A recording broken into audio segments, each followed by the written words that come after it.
Hello, hello, hello, hello. Welcome so much to the podcast. Welcome to the podcast.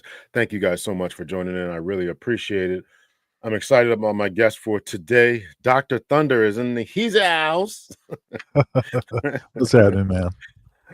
It's good to have you here, brother. I've been meaning to have you and a couple other the PhDs in the Black Manosphere space to come on here, man. I appreciate you coming on. How's everything going? It's all right. It's all right. I just about 30 minutes ago, I wrapped up my morning show today, and was talking about the whole equally yoked business, or unequally yoked, or whatever. We have a lot of folks that are using that expression in the relationship space, but I've not really heard anybody demonstrate that they actually understand what it actually means. They seem to boil it down to how much money somebody makes, or their prestige in their job, or what height they are, or some sort of superficial characteristics. But that's not about any of that stuff. I mean, it's clearly a biblical reference. It has nothing to do with any of those things. But it's funny to hear these sort of the pseudo spiritualization of divestment rhetoric. I got you. I definitely want to dig into that. I did not get a chance to dig into the episode today, but I do want to dig into that a little bit. I actually wrote that down in one of my notes I wanted to ask you about. I actually had a one of your former students. She sent me an email saying, "Oh, how'd you get Dr. Thunder? You know, he taught me at OSU." So that was kind of exciting there to have that. So if you would just tell us a little bit about yourself. Yeah, Dr. Thunder is my. So I came up. Okay, so Thunder is a nickname my dad gave me when I was a kid. I was 5 or 6. And I grew up in the country, in a like a 1920 like farmhouse. It was, so it was renovated and added some square footage to the house and things. Grew up in Michigan, so what do they call it? Michigan basement. It's like a dungeon, this kind of thing. 3 siblings. My parents are still married. Been married for like 57 years or something like this at this point. And all of their kids, me, my older brother, my younger brother and sister, which are twins, are all married, all with kids. I'm a tenured professor at a Big Ten institution, Ohio State University, and a full professor. My older brother is a computer security, banking computer security software kind of developer, and my younger brother's a military guy, career military guy, and my younger sister is a psychiatrist. Oh wow, okay. Right. So, So, growing up, I had a sort of thing, but I was called Thunder because in the house that I grew up in, the you know it was hollow floors. So when you're running around as a toddler, it's quite thunderous. Okay. Um, Okay. yes, Okay. and my All dad right. has nicknames for all of us. You know, dozens of nicknames for all of his kids. Thunder it will be the only one that you ever learn about. Okay. Okay. Okay. Well, thanks again for for coming on to the show. I truly appreciate it, man. And on your platform, you do a weekly show, a few hours covering different topics. And what I saw on there is you do an introductory type of video, and you say, you're unapologetic about speaking about modern day issues, mating and dating, and social issues, and things like that. Explain what it is that you do and why you're doing it. Yeah, yeah. It's a daily show, 8:30 a.m. Eastern Standard Time, Monday through Friday. Friday, I try to do an open panel. I'll do the show and then I open the panel for folks. And I was unable to do that this last week, but that's the usual way that works. And yes, my tendency is to center black men and boys. Um, and I'm again unapologetic about uh, topics that there's desire to discuss about highlighting perspectives that black men have, and um, in my platform, it's social commentary, which includes religion, politics, and social dynamics. Of course, central to that is going to be interpersonal relationship dynamics. You don't have a society, you don't have a community without families. You don't have families without coupling, without the sort of carrying out one of the primary mandates, which is to be fruitful and multiply. Um, and then to do that in the most functional way possible that is the healthiest for the children, because marriage is less about the married people and more about their children and then therefore their descendants. Um, so yeah, so I spent a lot of time talking about that kind of stuff. I have a Discord, and folks put all kinds of videos in my Discord, including videos that I highlight on a segment I call TikTok Theater, which tends to be a number of folks saying all kinds of ridiculous stuff, um, debaucherous stuff, just flat out stuff that's just misinformation, disinformation, divestment rhetoric, what I call dusty ninja rhetoric. Um, blame Jermaine rhetoric, without taking any, of course, accountability for any anything they may have had to do with the particular environment. And because I want to hear from the horse's mouth, I want to hear from the horse's mouth what's being said, because I don't want it to be said that I'm just making stuff up, or oh, this is a figment, or you're just imagining that these are that stuff's happening. No, no, no. I'm looking at actual videos, and my tendency is to view them from a Christian and a black male perspective. That's what I'm doing. And so those that have an issue with what it is that I'm doing, what I'm saying, those that are Christians in particular, I always ask the question, show me how what it is that I'm saying, or it is that I'm doing is not biblical. Show me how it's not biblical. Show me how my conclusion, my pointing out the error and my suggesting that this is problematic. Show me, show me how it's it's problematic. Show me how it's not biblical. I was looking at a I don't know who, if you know this new person, this new rapper. Everybody can be a rapper now. Um, Sexy Sulan. I don't know if you know I have about not, I Sexy have not, I Suan have yet. not heard that one. That's a new one. Yeah, Sexy Suan seems to be sort of stealing a bit of a Sexy Red's sort of swag. Matter of Okay. fact, even had you know, in including the raptor claws in all of the usual telltale Keisha-isms. You know, Keisha. Snuffleupagus eyelashes, um, red weave, you know, bust down, you know, all the way down, right?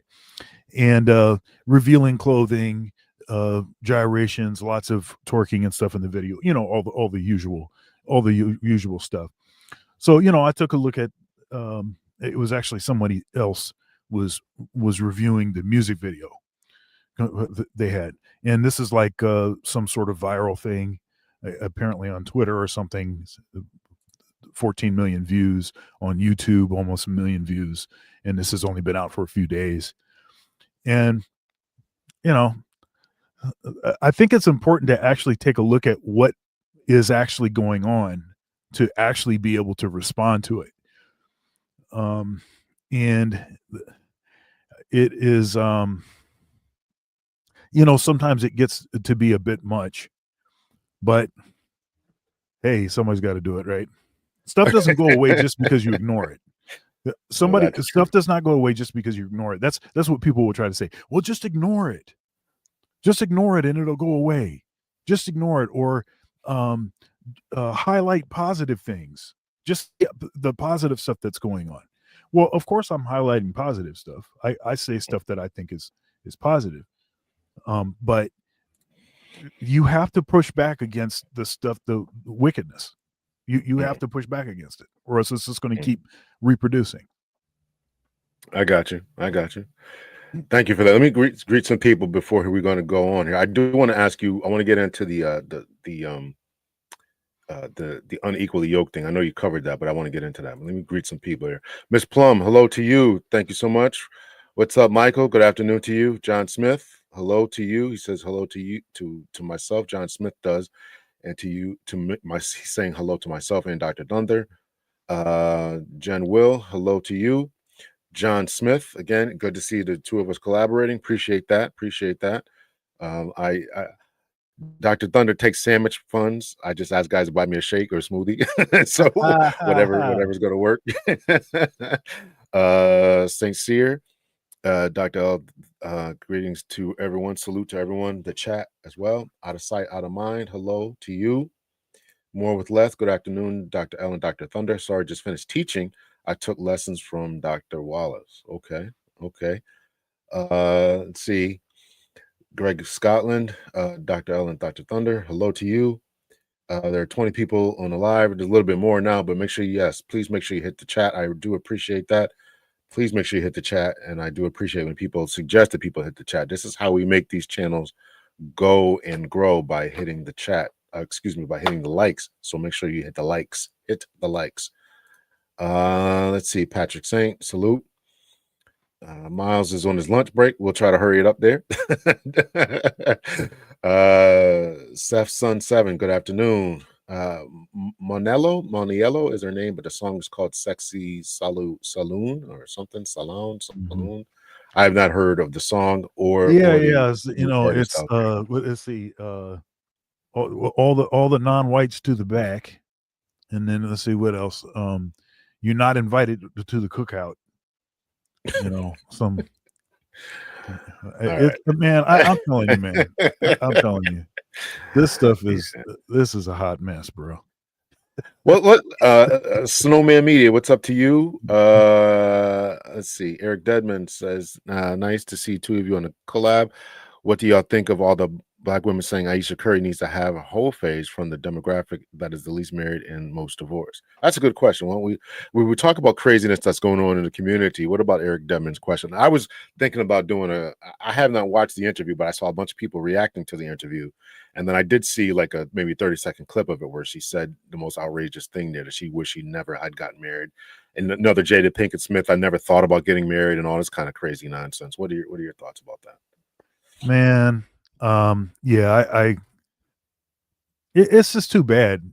Um, you know, it's like weary and well doing kind of a situation. Why are you even putting yourself in the headspace to be lamenting such a thing? You Mhm. know, I mean, look at how what kind of charmed life this woman lives. Um, it's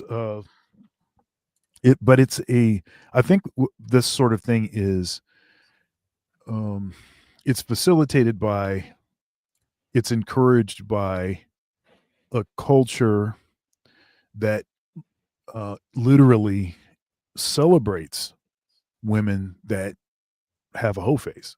I mean, it like women get on these podcasts and they literally, oh yeah, I had a hoe face. Girl, do you have a hoe face?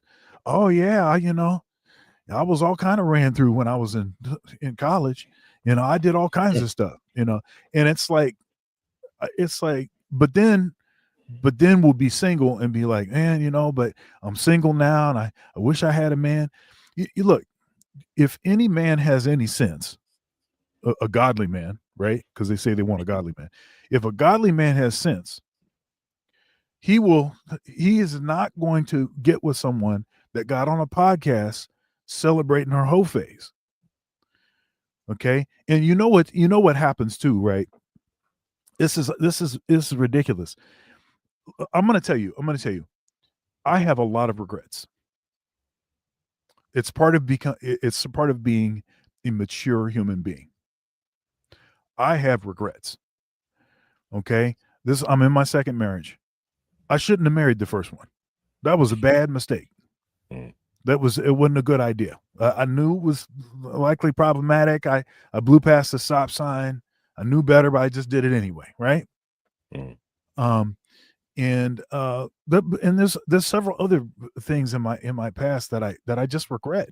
I just regret them because I know better now, right? I've learned that those decisions, those things that I did in the past did damage to me, did damage to other people, and I don't want to be a party of that.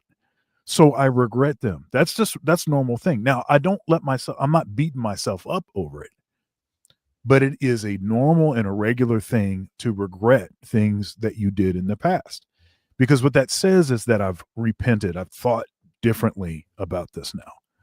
I want to do this a different way. I want to show other people and teach other people to don't do what it is that I did. Do something better than what I did. And look, here's the Mhm. evidence is you see this stuff right here that happened to me.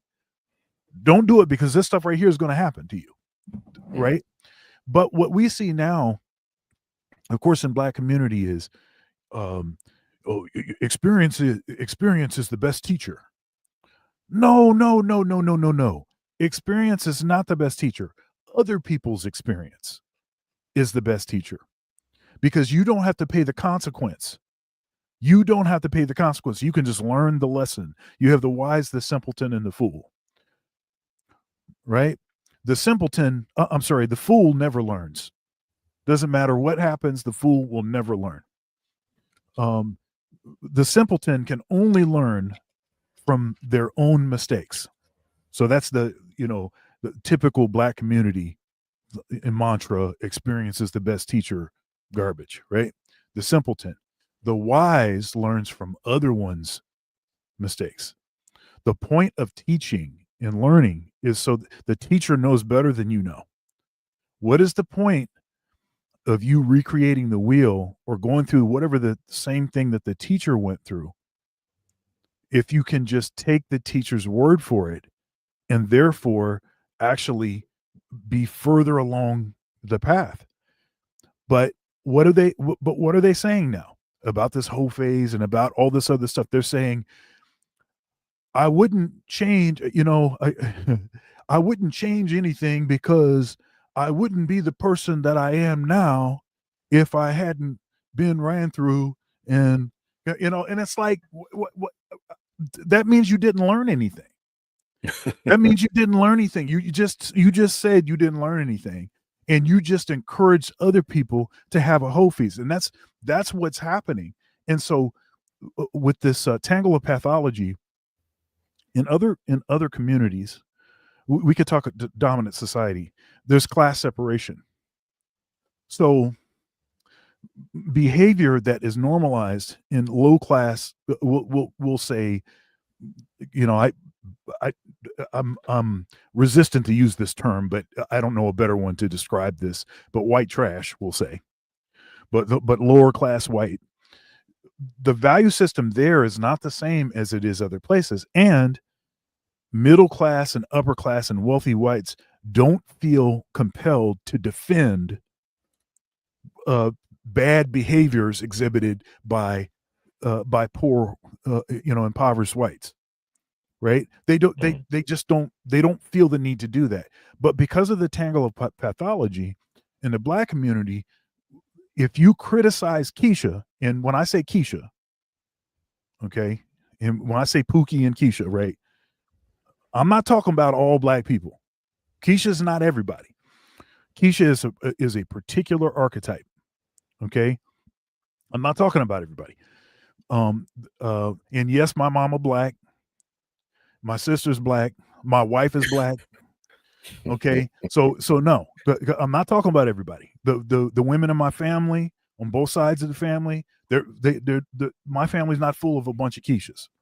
That's not what I'm talking about. So there are different types, but if you criticize what Keisha's doing,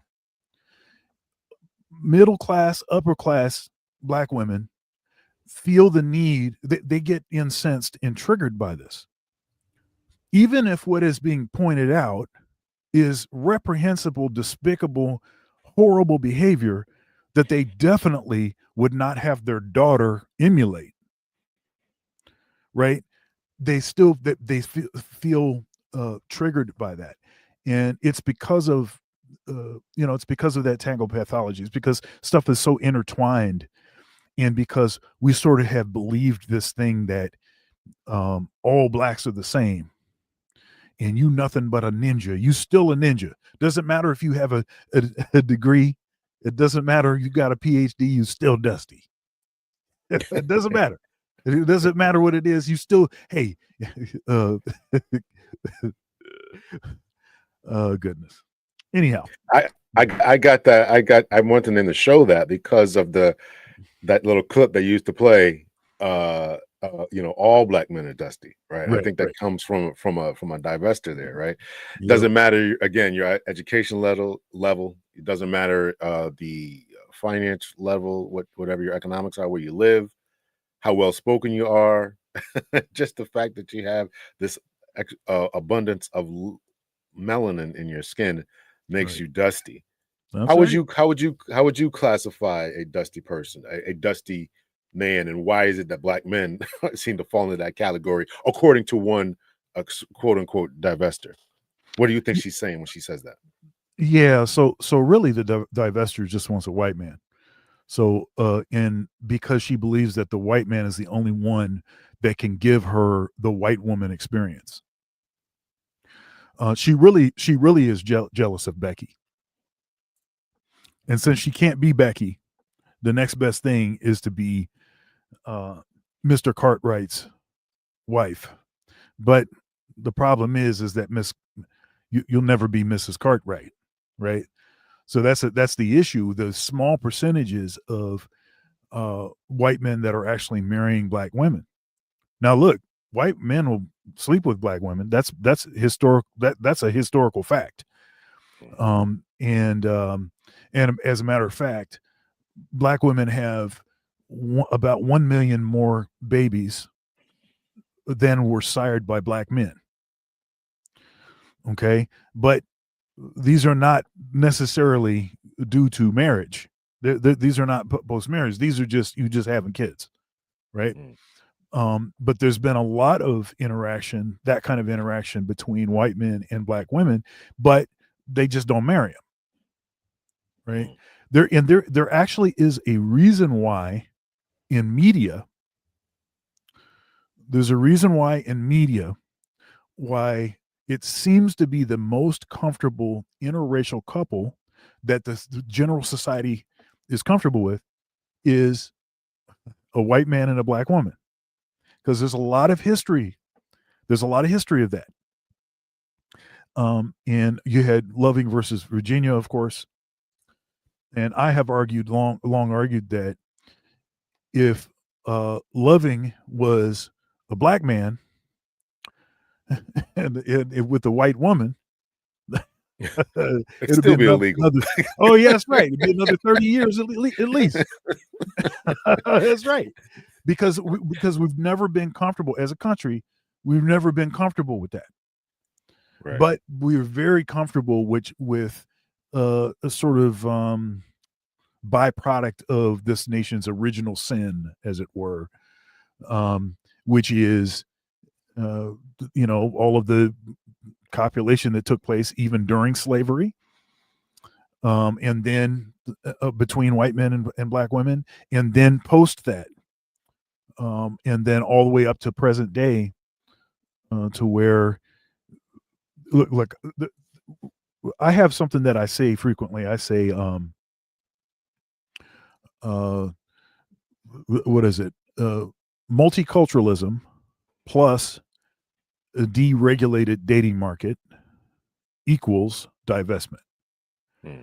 Multiculturalism plus deregulated dating market equals divestment.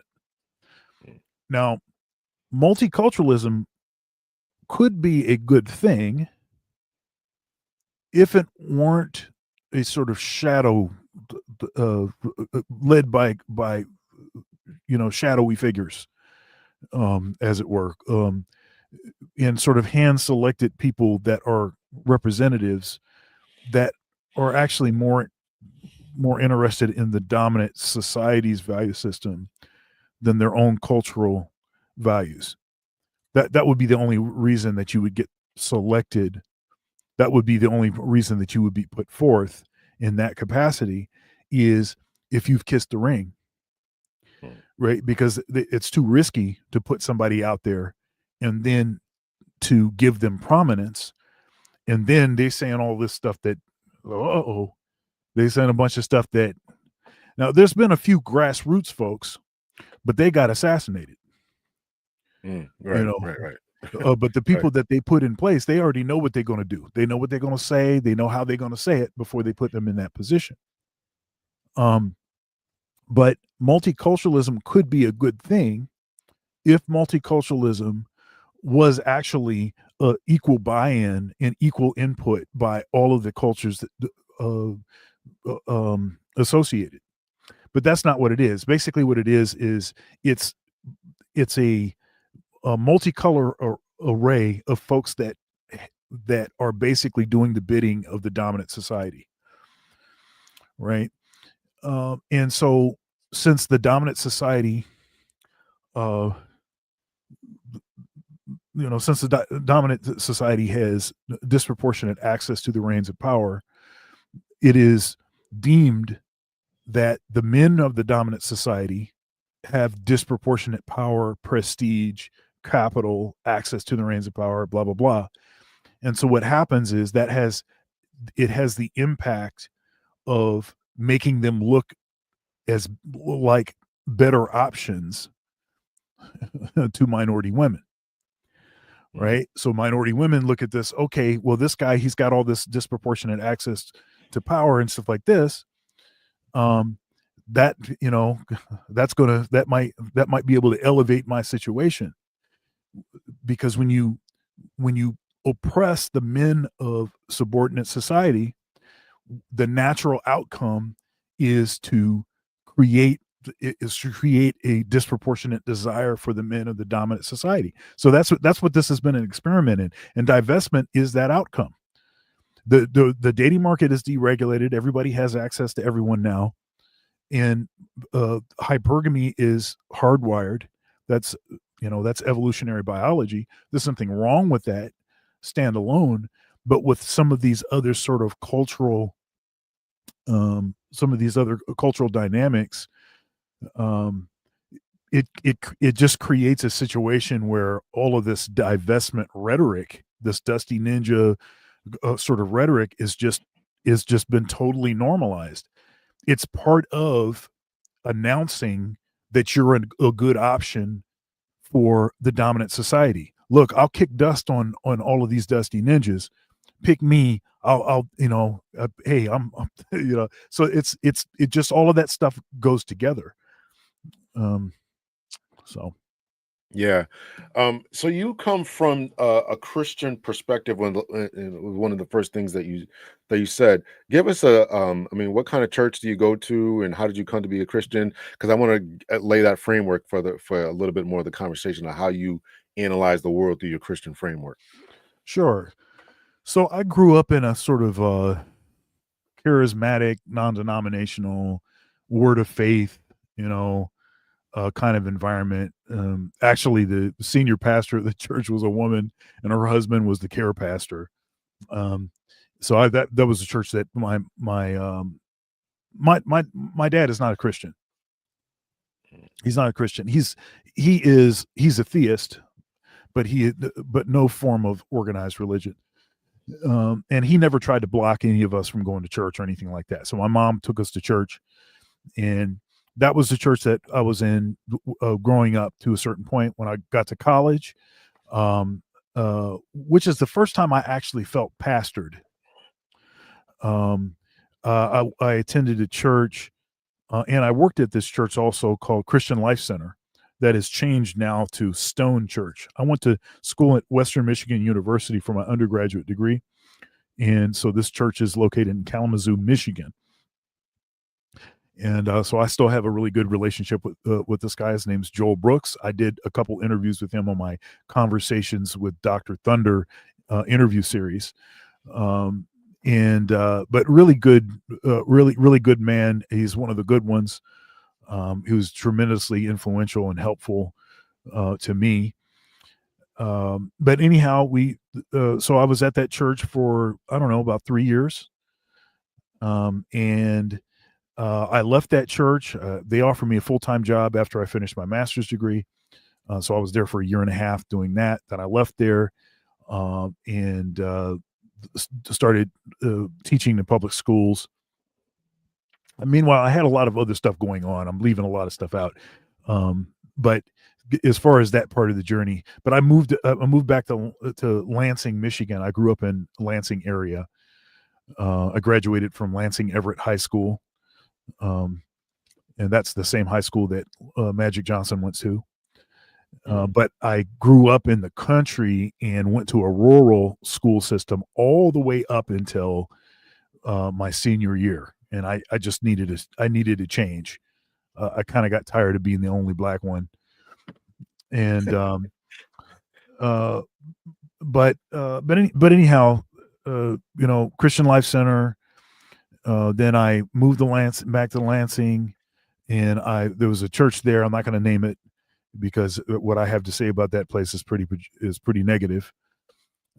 This guy's a prosperity guy, bragging about his, you know, lizard skin or snake skin couch and his gold plated toilet seats, and this dude literally had what was it, $85,000 BMW and a Corvette the church bought him, and was in a mansion or something.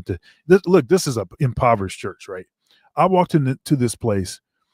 I walked into this place because I was actually lamenting having left the prior church position I was in, and I wanted to talk to somebody like a pastor. But they saw what I was that I could do, and they offered me a job right on the spot. So, and I needed the money because I was in between things. So I was like, okay.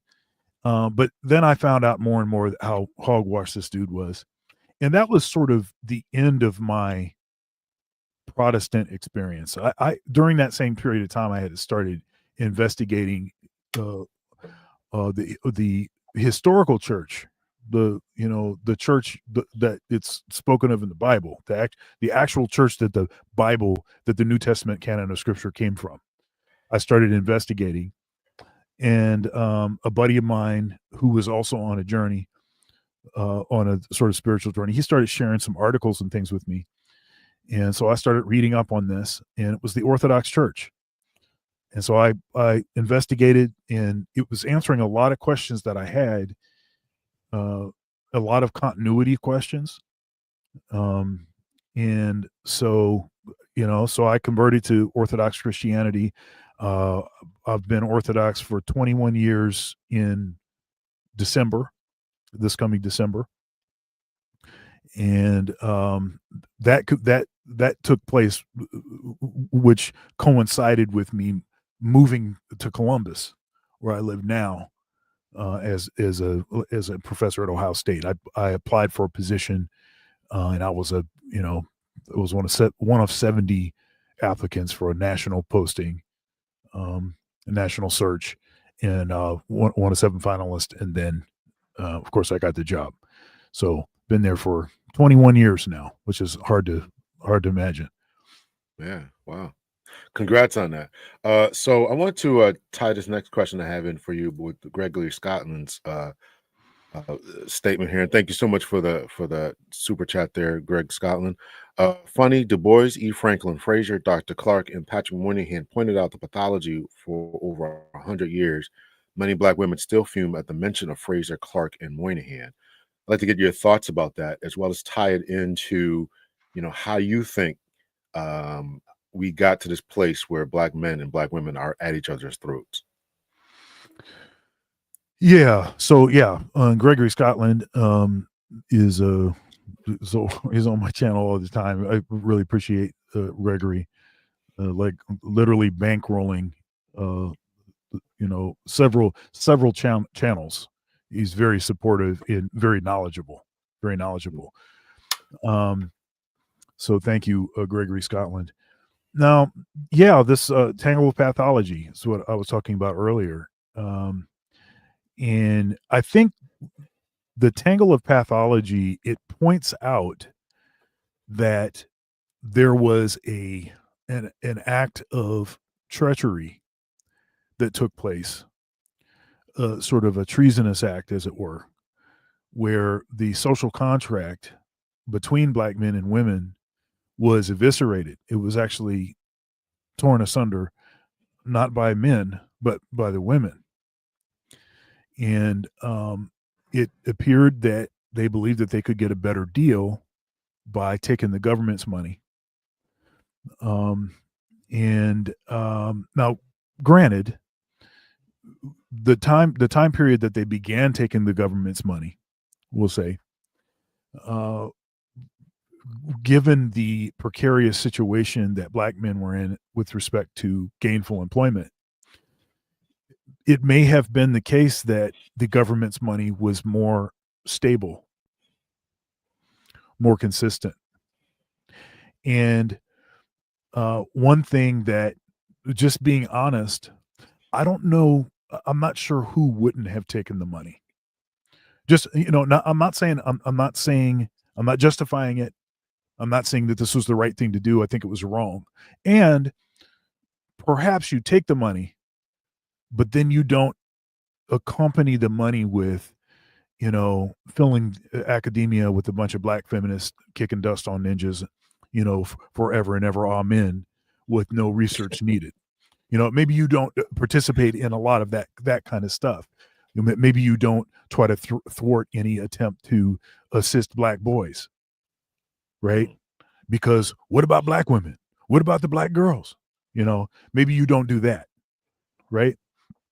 Well, but perhaps you take the money, and then you hey, you have regrets, right? You say, well, okay, I took this money. I probably shouldn't have taken the money, and here's why I shouldn't have taken the money.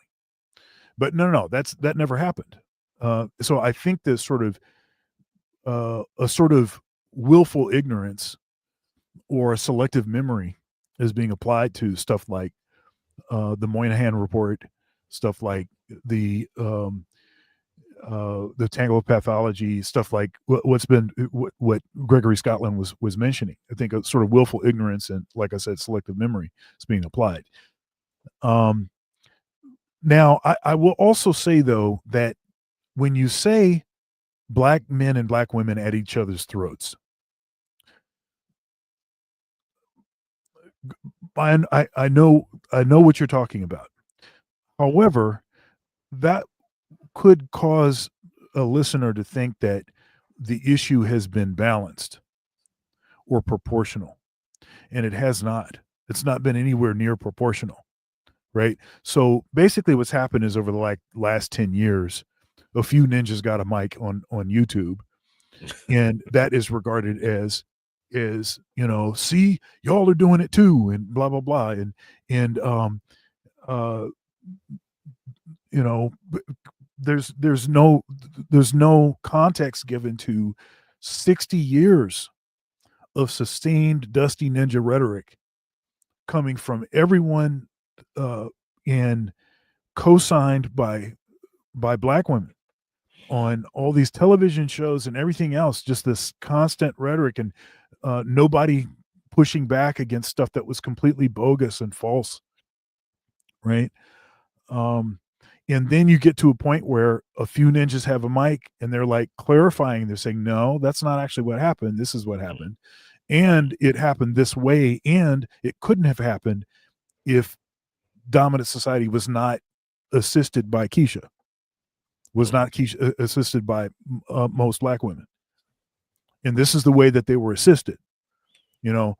Um, now, look, I can, I'm a Christian. I can forgive.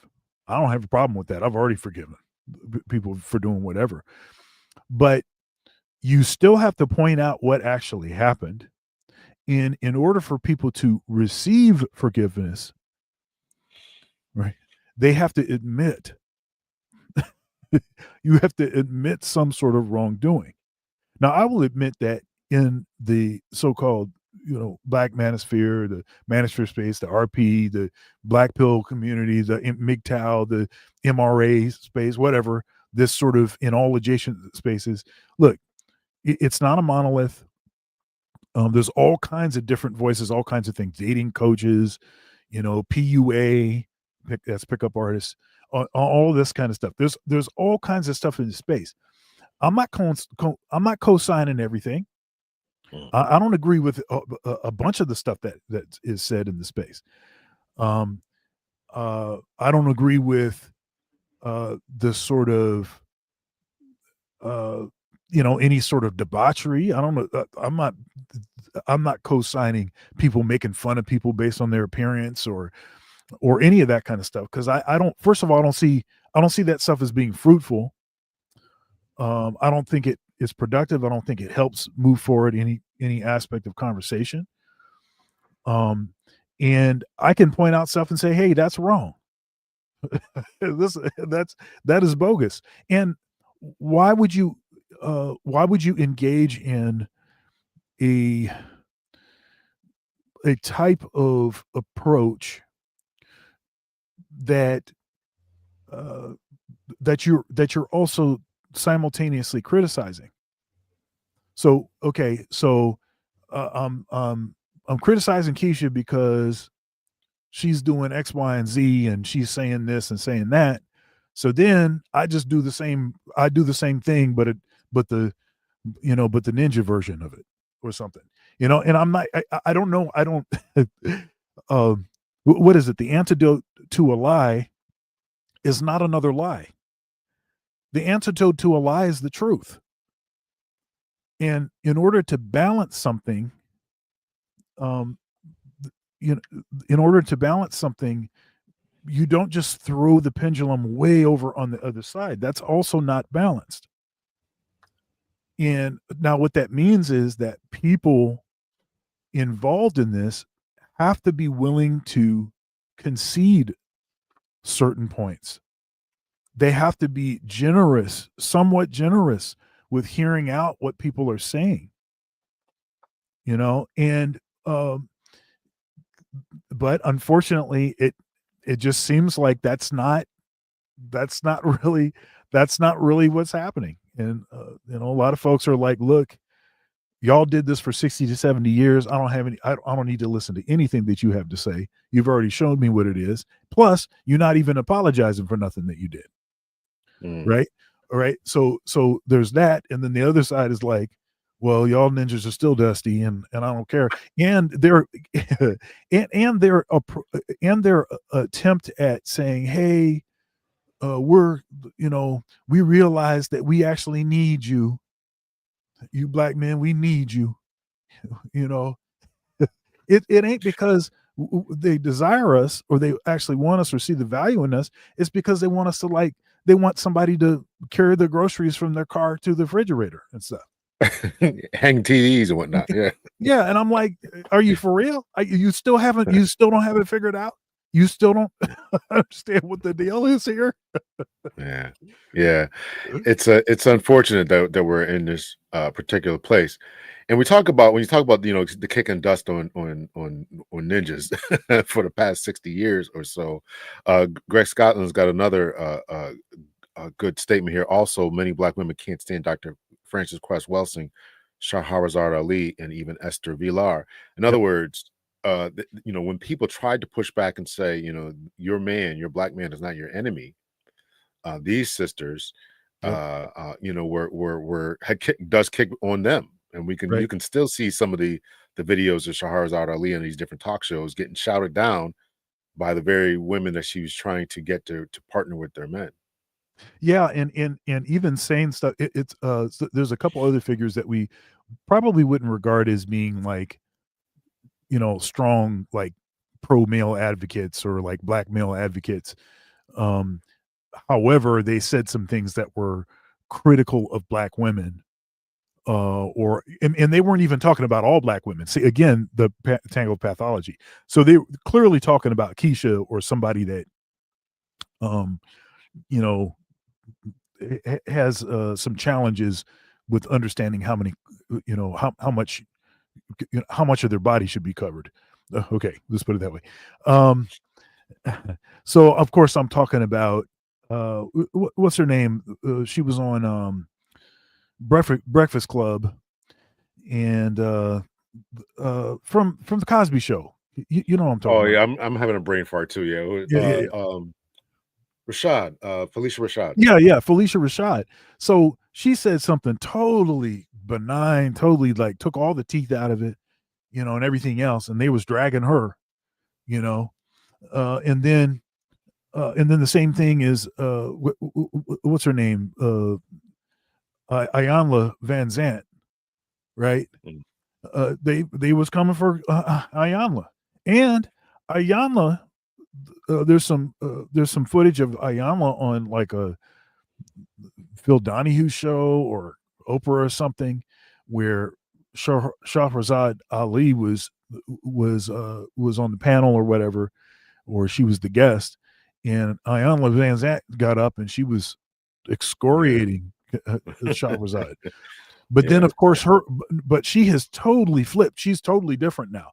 Most of the stuff, a lot of the stuff that Shahrazad Ali was saying back then in those days, now Ayanla is saying those things.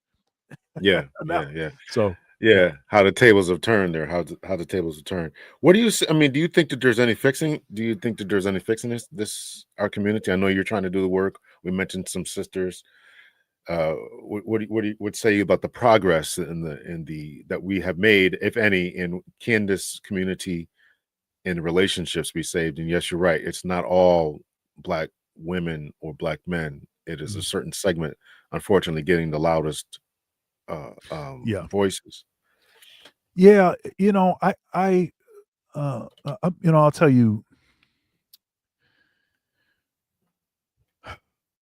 So the reason that I am on YouTube, so what kind of got my content moving in the direction that I'm in now was the pandemic.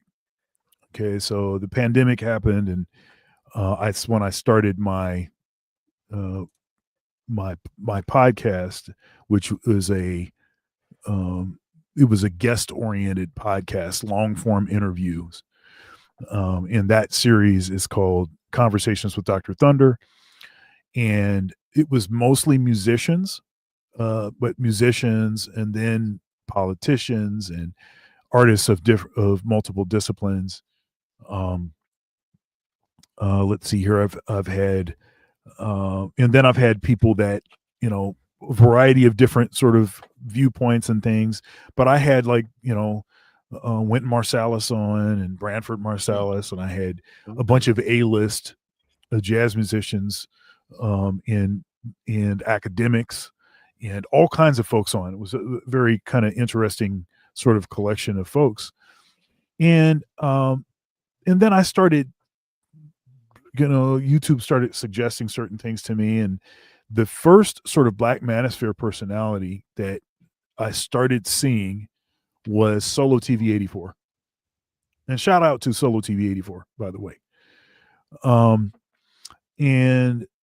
I started, checking his content. I was like, oh man, can you actually say what he's saying?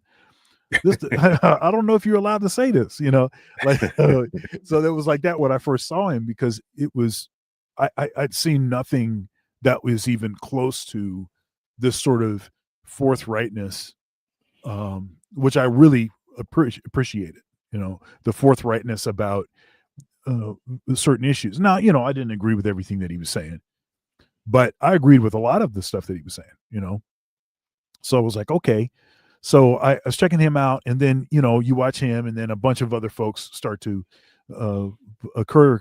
And so I started interviewing a number of people from, in particular, the Black Manosphere space, but in the RP sort of space in particular. So I interviewed, Solo TV 84, Donovan Sharp, multiple times, and he's also been a frequent guest on my platform. A shout out to Donovan. Donovan actually, he invited me and two people of my choice to come to his original CME conference of masculine excellence in Vegas. He flipped the bill for that. He paid for the room. He paid, and he comped the tickets. We just had to get there. So shout out to Donovan, who's been very supportive and helpful behind the scenes. Even he was doing a what was it, podcast like a pro, something like this, which was a closed Zoom session that he had a small number of content creators that he was helping. It was like me and like four other guys, and really sharing a lot of sort of trade secrets and a lot, and very, very, very supportive, helpful guy. I think something that happens in social media is it has a tendency to dehumanize people. If you have like a hot take on stuff or like a controversial view, the tendency is for people to see you as some kind of devil and some kind of demon or something. But let me tell you, regardless as to some of the things that he says that I don't agree with, this guy has been nothing but kind to me.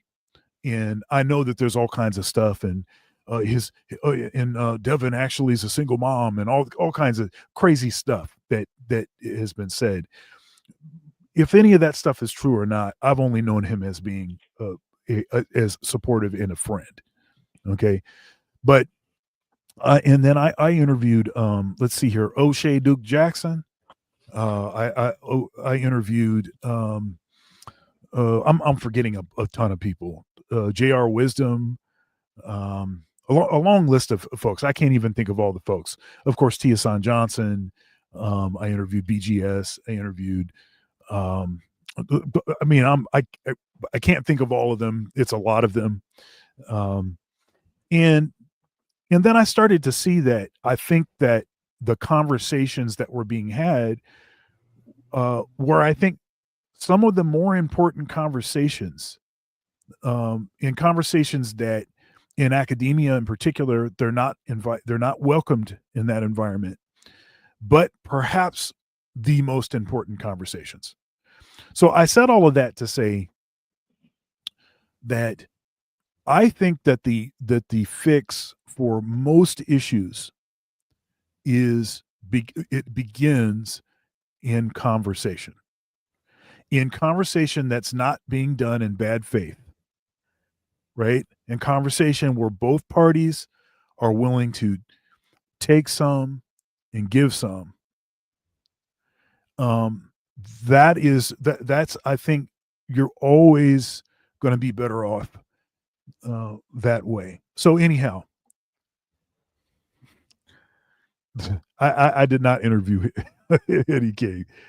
He's a silly dude.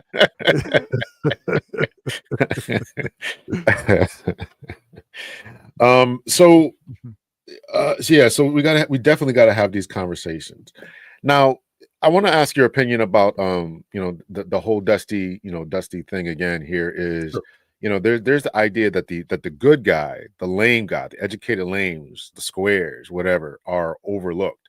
And I've talked about this at nauseum, and I want it to be where these guys develop a certain level of swag that the ladies are looking for. But I want you to speak to uh, the fact that these guys are overlooked, particularly in the you talked about hypergamy before, the Right. female dating style that they would cause them to go for the bad boy, the pookie, sometimes the Yeah, jailbird, whatever. yeah, yeah. CGA calls it pookiphilia. But what he's talking, I mean, I interviewed CGA. I interviewed also Rollo Tomasi. Okay, Yeah, okay. man, long list of folks. Like I said, I can't think of all. Mumia Obsidian Ali. Mm, Uh, yeah. So Pookiphilia, aka the technical term for this is hybristophilia. mm, Um, and it is, yeah, it's the bad boy. It's the and the thing is it's a pretty commie. It's a pretty common. It's a pretty common thing for women when they're younger to go for a guy that seems to be exciting. And I think that the dangerous aspect actually it comes from uh, their desire to have someone that has um, the ability to protect them, the ability to buck the system for the sake of uh, whatever their value system is. Even if their value system is bogus, they still are sort of willing to go against the grain. That it shows a certain kind of backbone that I think that, uh, yeah. So so that's actually where that comes from. Now, the way that you sort of mitigate that is, you know, as you have fathers around, you have the women's fathers uh, that they listen to. You say, hey, that's not a good option. And then if they're not willing to listen, you have to, for the sake of the community, you have to make an example. So okay, well, you're not going to listen to me. All right. Well, if you get with that guy, then you're cut off. Don't come back over here. And it seems harsh and it seems like, oh, but this is your daughter. This is who you love. But sometimes you have to do things for the sake of your other children, for the sake of the community, for the sake of your neighborhood, that so that that doesn't become a normal thing. And that's what it used to be in the past. It used to be that, and in affluent communities, that's still what they do.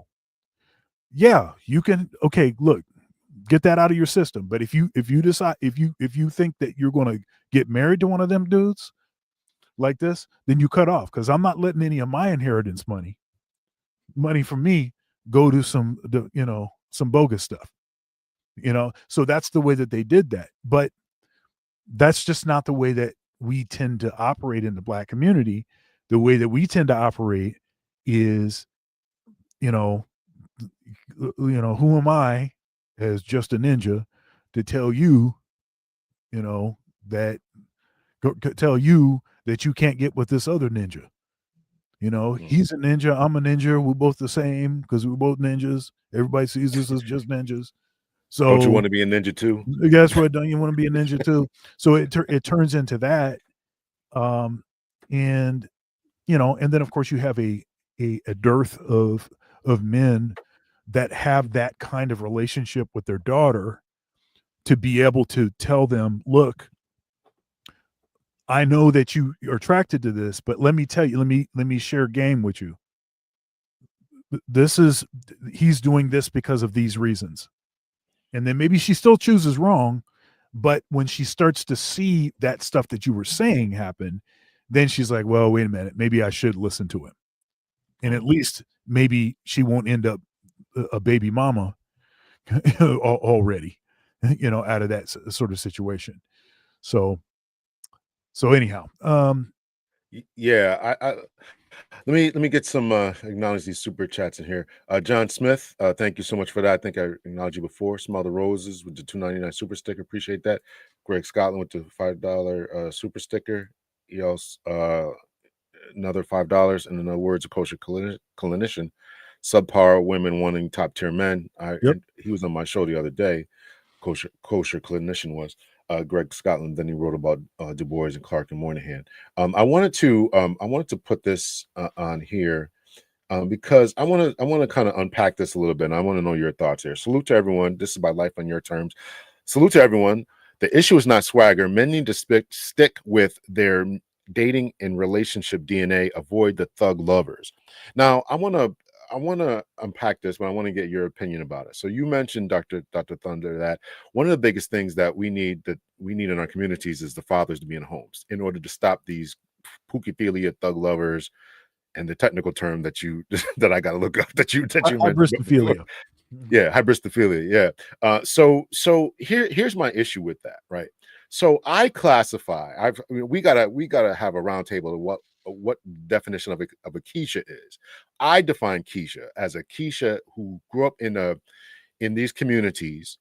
Grew up around us, then somehow got educated and but still maintained ghetto hood rat street type of affinity and and so therefore it's not that they really go for that type.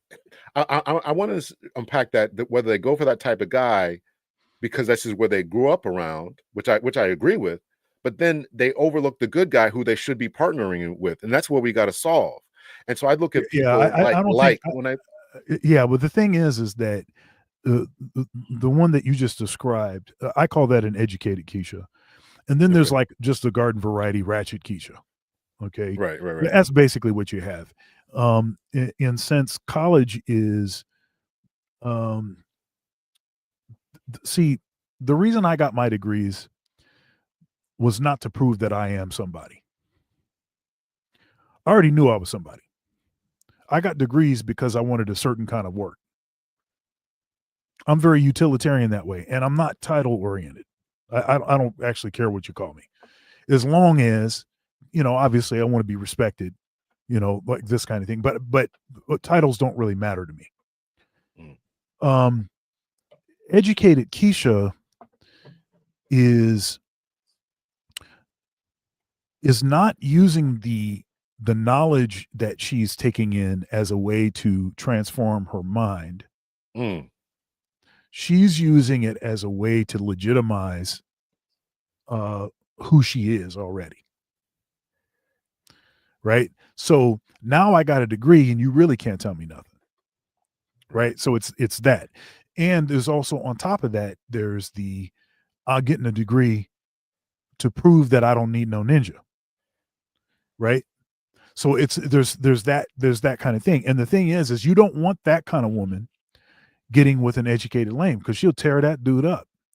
yeah, That ain't going to be a good experience, right?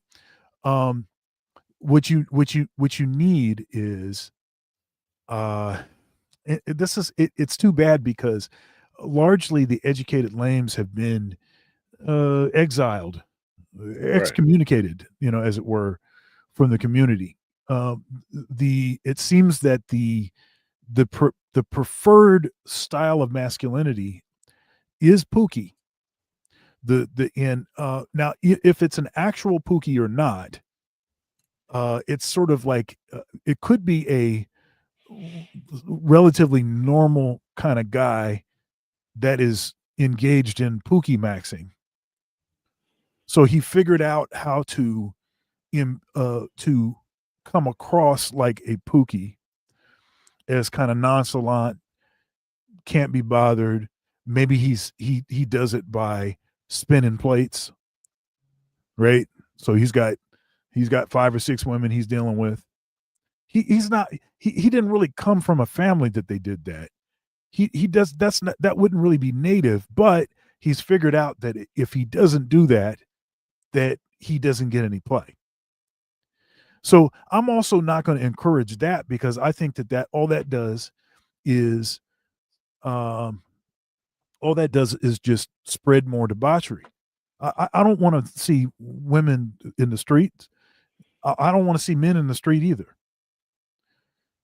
So I don't know that any of that stuff is productive. And frankly, chasing women, spinning plates, and you know, you have to have the what is it, the abundance thing. You have to have an abundance mindset.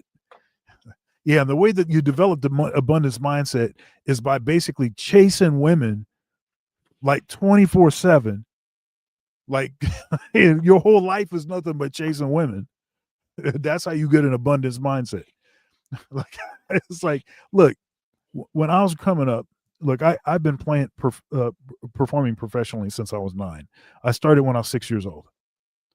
Okay, my first record came out when I was 14. I opened for Ray Charles when I was 14. Okay, um, and I have 8 records out, 8 CD projects out, and when I was 19, I was on Phil Donahue show, Super Kids in the 90s. I was on BET Jazz Central twice. CBS Sunday Morning did a special on me when I was in college. I was like a sophomore in college. CBS Sunday Morning. I was interviewed by Lou Rawls, the great blues singer. Rest in peace. Um, uh, so when I'm telling you to say, I'm saying this to say that um I don't have time. I never had time to chase women. I never had time to spin plates. I never had time. Look, I started when I was 6 years old. As soon as I could handle it, because I was saxophone and it takes a certain amount of physical strength, I was practicing 4 or 5 hours a day. Okay. I didn't have time to be running around chasing women or like this. And the thing is that other communities, they see somebody like who I am, and they say, that's the kind of guy I need to deal with. That's what the women do. They say, hey, that's because they recognize. Look, I did a Jewish wedding, an Orthodox Jewish wedding. I played for Orthodox Jewish wedding, both for the ceremony and for the reception. And the two that were getting married, they were like 21 and 22 or something like this. So this is just to tell you how different this stuff is. It's different. It's different in different communities. It was like 21 or 22 like this. And then, dude, I mean, they know how to celebrate. When they get married, they have a party. They know how to celebrate. There's all kinds of crazy dancing and stuff. But I'm saying this to say, when I looked out and I saw, generally speaking, the way that the guys looked, and the way that their counterparts looked, the women, there were a bunch of 4s and 5s, straight educated, lame, nerd looking dudes with 7s and 8s all over the place. All over the place. And the reason is because they value what actually produces value for a community. That's why that was. Matter of fact, the guy that was that hired me, and no shade to him. I appreciate the gig. But I mean, he's a pretty lame looking dude, right? But his wife, uh, he's see in the black community, he's not supposed to get a woman like that. Right. Like This is he yeah. ain't supposed to. He's not even supposed to be able to look. He's not even supposed to have a conversation. You look. He walks up to her, and it'll be nuclear rejection. It'll be, what's wrong with your shoes, and why can't you? Why do you talk so proper? And hey, those aren't even name brand jeans. And like it'll be, and what's wrong with your yarmulke? You got that broke yarmulke. I'm just telling you, it's different. I don't know how to solve I don't know how to solve that issue. Um, and look, I went to a different high school as a senior for a couple reasons. The first reason was I was having a lot of social issues, and I just wanted something different. Um, but a primary reason was because I wanted access to black women because I just in the school system I was in, my family and maybe one other family, and it was not a small school system. We're basically only black family. And I wanted to be closer to black women so that I'd have an opportunity to at least converse with, even if it was just develop some friendships with. Um, and let me tell you, man, I was in for a rude awakening. I was in for a rude awakening. Let me tell you, man. Look, I didn't spend look when you spend 4 or 5 hours a day practicing, that that comes with something. That look that time it takes away from other things that you would be doing. Okay, Right. Right. so not to say that condoning people being socially awkward. I wouldn't regard myself as having been socially awkward, but I certainly did not have extensive experience with women in general, let alone with black women. Right. So I was in no way prepared for the kinds of things that they were, the kind of stuff that they were expecting me to be able to demonstrate. I can't do any of that.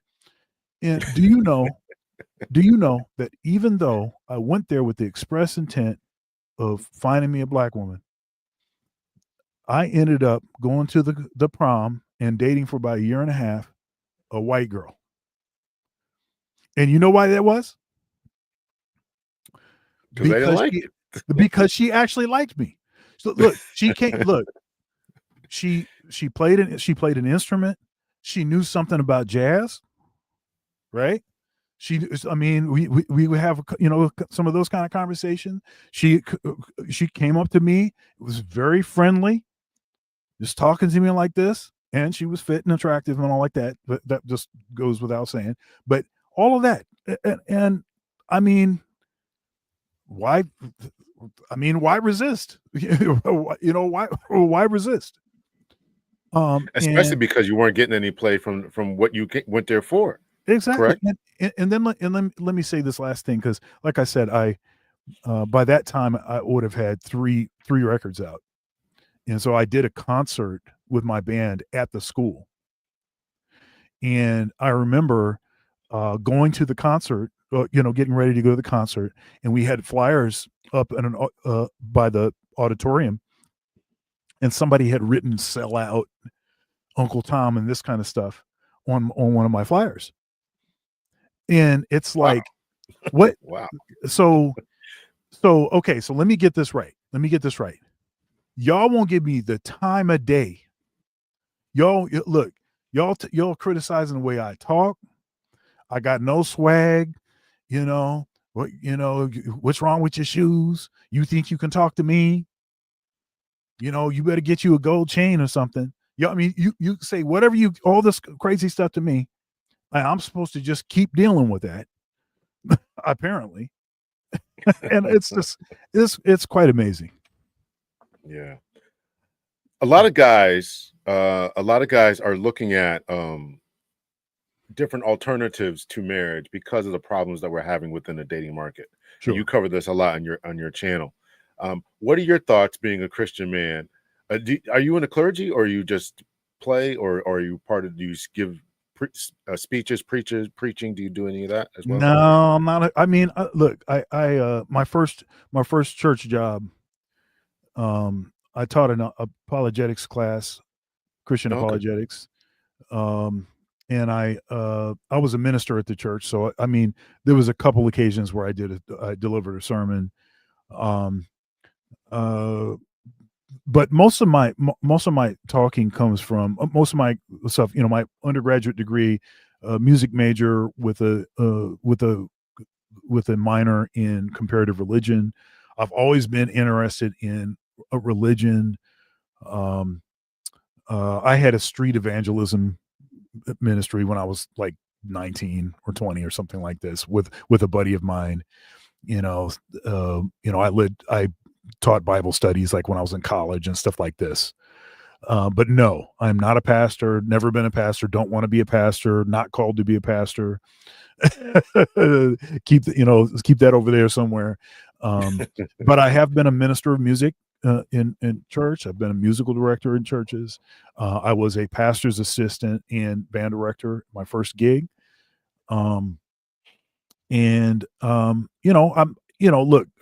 I have my failings like everyone, but I'm trying to I'm trying to be a good Christian. I'm trying to be a good person. I'm trying to improve myself every day, and I'm trying to uh, not hide the path. So I'm not trying to preach to people. I'm not trying to tell them you need to do this, you need to do that. But I'm not going to hide what it is that I believe to be the most important things. I'm not going to do that. And I asked you that because I wanted to know your thoughts about you got people who are doing spiritual commitment ceremonies or commitment ceremonies rather than the legal marriage. I wanted to get your thoughts as a Christian man thinking about that. I mean, do you push for legal marriage, or do you push for some type of? Would you be okay with a spiritual ceremony, or would you be okay with a commitment ceremony that is more secular? What's your thoughts Okay, about that? so I'm going to do this in particular with reference to Christian marriage.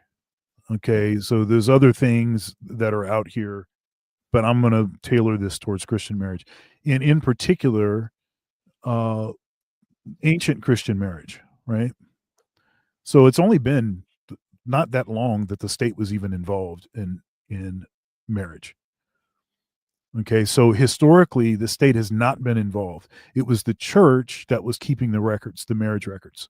So if the government wanted to know who was married, they would go to the church, and the church would give them the records of who was actually married to who. mm, Okay, that's what it used to be. But as is you start to have further and further splintering in Protestantism, you have so many like factions, so many. There's like 60,000 Protestant denominations. mm. So it's very, very hard to have a central location for that information. And so the state was like, okay, let's get involved with this. But then also we can also use this as a money grab. We can get some money for the license. You know, we can then, okay, now we have records of this. Let's give a tax incentive. Okay, that encourages people to do this.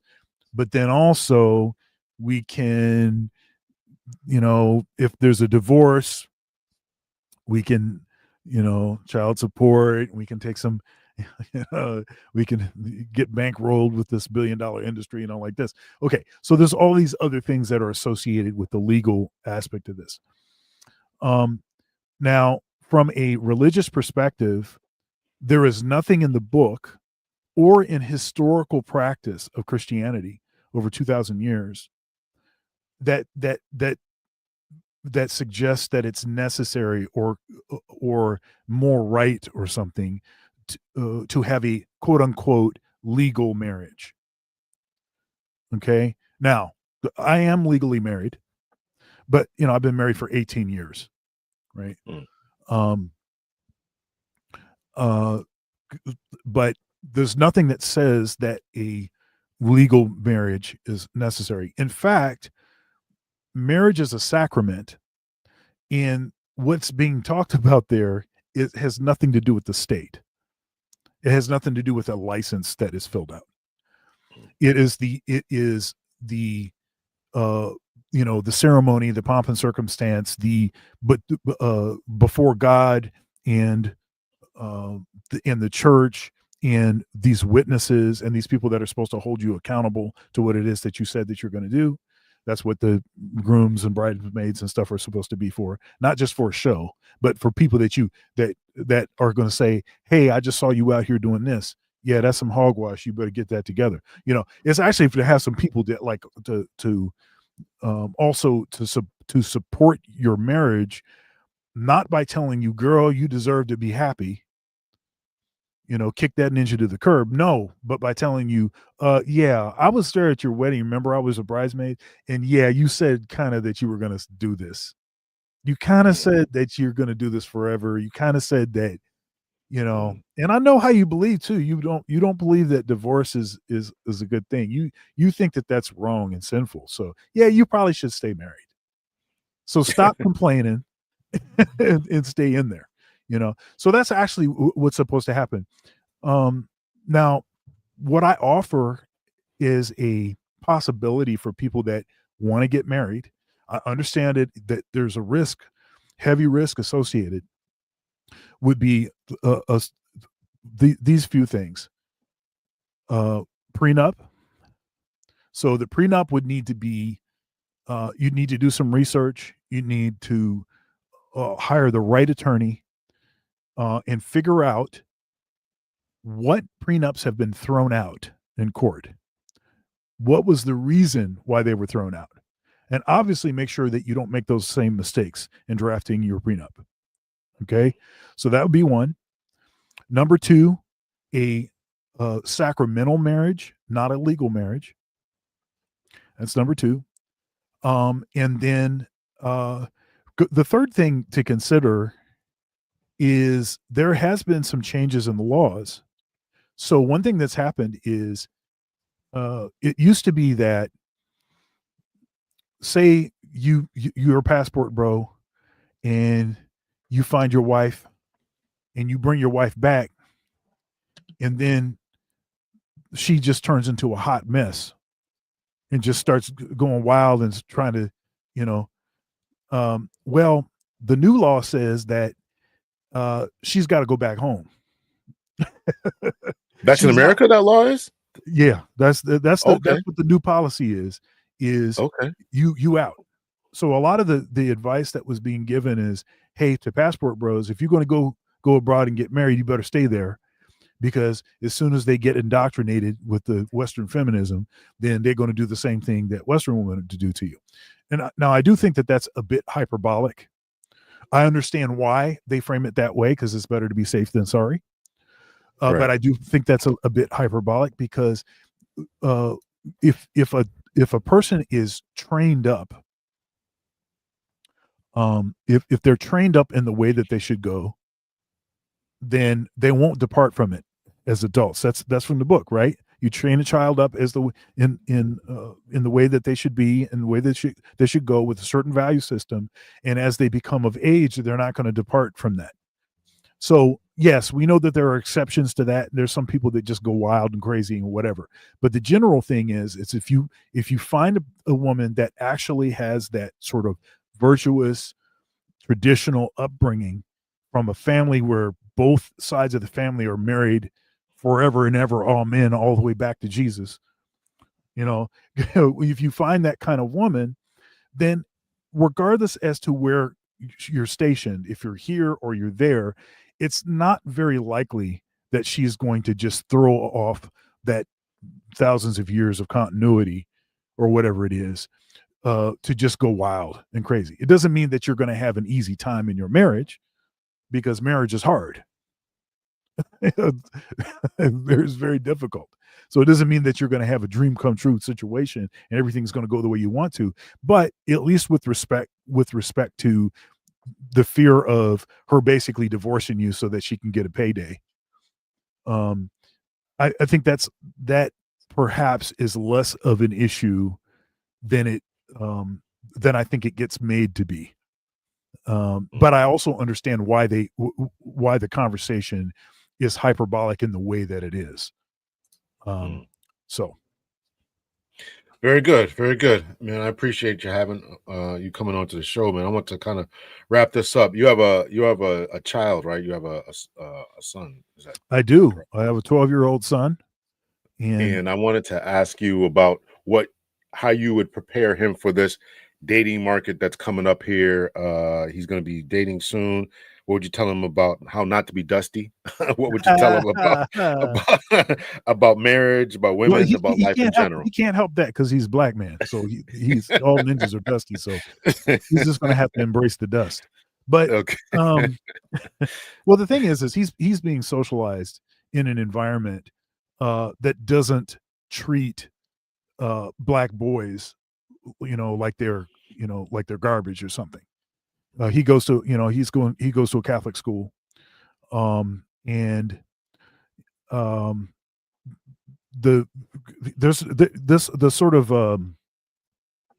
what's the Klingon mating ritual, that stuff. Yeah, yeah, That's not a yeah, yeah. thing at the Catholic school. Right, right, Okay, that isn't a thing. So he's having just regular interactions with folks, and he expects people to treat him with respect. We teach him that people are to teach him with respect. We've already encountered a couple situations where there were some girls that were being overly aggressive, or there were perhaps, you know they were friendly with him, and then they go date his friend and stuff like this.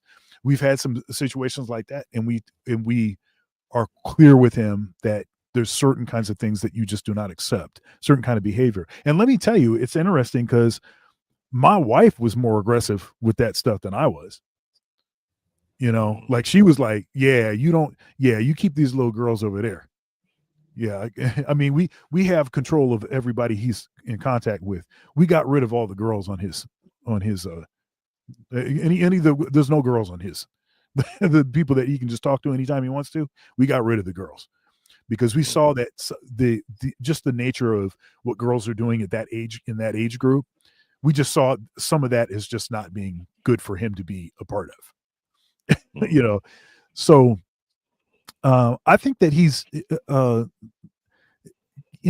mostly I'm trying to get him to embrace how much effort and how much work he's going to have to do to be successful. And the greatest thing that my dad did for me is he did not allow me to use excuses. No excuse. mm, mm, No excuses. And mm, so I'm trying to get out of him any desire to make any excuse. No complaining, no whining, just get it done. Now, after you've actually accomplished something and made something of yourself, a retrospective conversation is different. I'm having retrospective conversations largely on my platform. I'll talk about, you know, past relationships and things that happened to me as I was growing up. But that's after I have conquered those things. That's after I'm on this other side of this. Nobody gives a crap about somebody that hasn't accomplished anything complaining about stuff. It just looks dumb. It just mm, looks like you just trying to have an excuse. Nobody gives a crap about that. And I've had conversations with him too about, you know, in particular, if he doesn't demonstrate uh, a strong work ethic and doesn't excel, then you see this homeless guy over here, see this guy right here, this guy with the sign, that could be you. There's not very much separating. See, there's not very much separating me from that guy that's over there. There's not that mm, much. You might think that oh, this is way different. Oh, you just got a truck, dad, and look, you got the house, and you got all of this stuff, and look, people like to hear you play music and all like this kind of stuff. Oh, you have such a great look. In the grand scheme of things, there's not very much different between me and this person over here. All it would take is just maybe 2 or 3 well-timed mistakes, and I'm that dude over there. And mm. that is the reality. That's what it is, especially for black men. You don't get to make those kinds of mistakes. You got to do it right. Sure. I've made mistakes, and I've been blessed, and I've had a lot of opportunities, and I have described my upbringing as better than anyone should expect. I had so many opportunities and such a supportive family, and was set up for success. So the expectation is that I succeed. And my son, I have the same expectation of him, that he will succeed. And Mm. that's it. Very good, very good. We got 2 more questions for you. First, somebody asked the question. I scrolled up, I can't find it, but somebody asked the question about how many instruments do you play, and what are they? Oh man, I don't even. People ask me this question. I don't really think about it like this. Let's see here. I play saxophone, flute, clarinet, uh, piano. bass, good, and guitar, and I play, all of the flutes, all of the saxophones. So if you want me to itemize, that'd be soprano saxophone, alto saxophone, tenor saxophone, baritone saxophone. I play uh, clarinet and bass clarinet. I play piccolo, soprano flute, alto flute, and then yeah, and then keyboard, bass, and A whole guitar. lot, a whole lot, Yeah, yeah. a So whole lot. yeah, so I don't think about it that way. I do the stuff that I do. I'm very utilitarian. I see a certain thing that I want to be able to do, a certain job I want to be able to occupy, and so I develop the skills to be able to do that job. And I'm always learning something new. I'm always developing a new skill, and it keeps me young, and it keeps me engaged and interested, and just fascinated with all there is. I mean, there's so much. I mean, there's so many possibilities. So much that can be done. Yeah. Gotcha, gotcha. Last question here is by Jayla. So, Dr. L, what's the answer, the conclusion to the discussion question? I'm going to start this off, and then I'll let Dr. Thunder there finish it off. Here's my thoughts. Black men are not all black men are obviously not dusty. I just think, as Dr. Thunder alluded to, we got to change the mating strategies that a lot of ladies are going for. The guys who are quote unquote educated lames or whatever are just overlooked, and particularly in our community. And I think it's a broad overall problem that something like 80% of men are just invisible to women, and so we got to fix that. And I don't know if we can fix that, but certainly in the black community, when we talk about the mating strategies that are employed, going after the pukiphilia and all this other stuff, which I got to start using that pukiphilia. So I just think that's the issue. If you go to school, Dr. Thunder called them the educated quiches. They go to school, they get educated, and now they think that they're somehow above the regular guy somehow. Right. And I know Dr. Thunder did a review of my conversation with Dr. Chiaku, and it would seem to me like a lot of persons in her place were somehow dogged out by this type of guy, and so therefore they put all men into this dusty category because one guy lied to me, one guy scammed me, one guy got me pregnant, one guy did this and left me and didn't do all these things, and now next thing you know, you think that all guys are doing that, and so you're overlooking, in my estimation, the good guy. What say you, Dr. Thunder, to that question? Yeah, I think that's exactly right. There seems to be an inability to separate personal trauma from the the view of the world, you know, and um, because this one guy did this doesn't mean that all guys are going to do that. Um, and if you develop a sort of philosophy, you know that that I don't know. I guess it's designed to protect you, but actually, what it's doing is it's preventing you from ever connecting with the kind of guy that wouldn't do that to you. You know, and so that's a problem. But yeah, I don't think black men are all dusty. Of course not. I do think there are some dusty ninjas, but just not all. Right? I'd say you have a lot of, what is it, 54% uh, of black men are single and childless, 61% or greater are at least in the middle class. And black men actually are more marriage minded by the numbers than black women are. And so this idea that black men don't want to commit, they don't want to this, that, they're deadbeats, they don't want to provide for their kids, all this, all of that stuff is just propaganda. Uh, it's just propaganda. It's just false. This stuff has been debunked. It's been disproven over and over and over and over. And so it just really comes to, okay, you don't have the ability to choose a good mate. Obviously, a lot of black people do not. It's like we have a hard time seeing ourselves and seeing that some of the desires that we've cultivated through trauma are actually destructive, and they're predicting what our next choices will be, which are also destructive, right?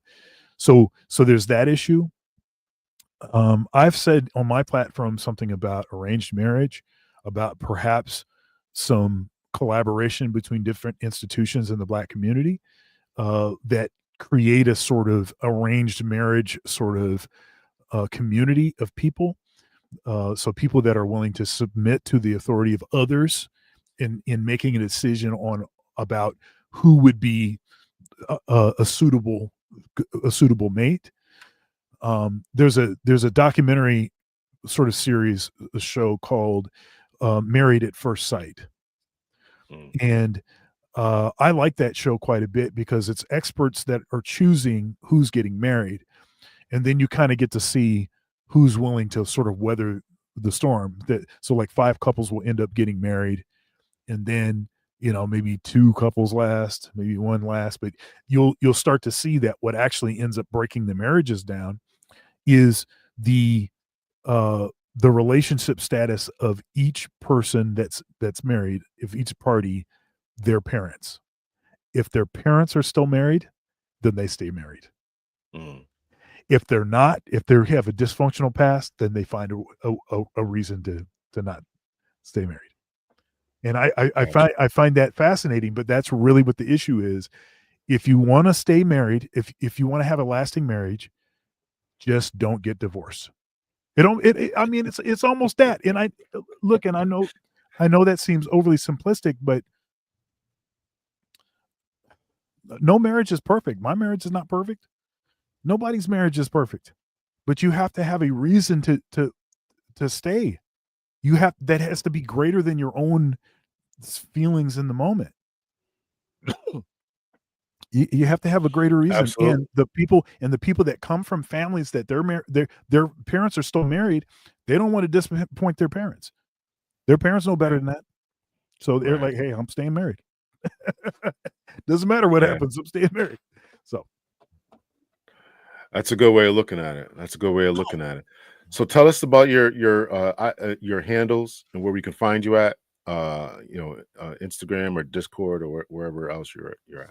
yeah, so this Dr. Thunder Music, all one word, spell out the word doctor, and you can find me on social media. I'm that way over on excuse me. I'm there. Let's see. I'm TikTok. I've got a Dr. Thunder Convo, and I've got a Dr. Thunder Music on TikTok. I've got Dr. Thunder Music on Instagram, and then of course Dr. Thunder um, on YouTube. All of that stuff works. If you want to find my Discord, I don't have a link to it right now. But if you want my Discord, all you have to do is any of my videos, my live stream videos, the link to my Discord, and it's open for anybody, and it's free. It's in the description to the videos. So Very good, man. I really, really appreciate you coming on. Great job as always. We'll be tuning back in to your show. I can't always check in on the mornings because that's my time to correct papers. So sometimes I got you. I can't get it, but I do try to catch the reviews or the playbacks and all that. So I try to No. support the brothers in this space who are trying to do some good work. So yeah. Rhonda says she enjoys the conversation. Rhonda, send me an email, please, if you would. If you would send me an email, something I want to ask you. Uh, let's see, Ambassador. It seems a little optimistic to imply we can dictate the path of our women have chosen. We would have to have some control over the environment, but hey, I'm not the one to stop men from getting after it. Yeah, yeah, and we're in a fix. I think we admit that. So, Yeah. Doc, thank you so much for coming on the show. Got to have you back, and keep up the good Yeah, I gotta work, have man. you I on. really I gotta appreciate have it. you on. We'll have to figure out how to do that. Yeah, yeah, yeah. Just let me know. I'll definitely be there. I got to get you, Dr. Neil, Dr. Tiasan, a couple other people. I didn't even thought about interviewing BGS, but I certainly got to have him on there. So, Oh yeah, so yeah. He'd enjoy that. yeah, yeah, yeah. We'll definitely do it. We'll definitely do it. So, All right. all right, you guys take care. Much love and peace. Thank you guys so much for the chat. Oh, there was another super chat here I want to read. Landon with the $2. Dr. Thunder really is a thoroughbred. Absolutely, absolutely. So we got to get people like him to be seen by the ladies. He's already taken, but so people like him who are coming up. That's my point there. So they are not, summarily, cast off because of education or whatever else whatever other foolishness they think is going on there. So, all right, y'all, take care. Much love and peace. Thank you so much. All right, peace.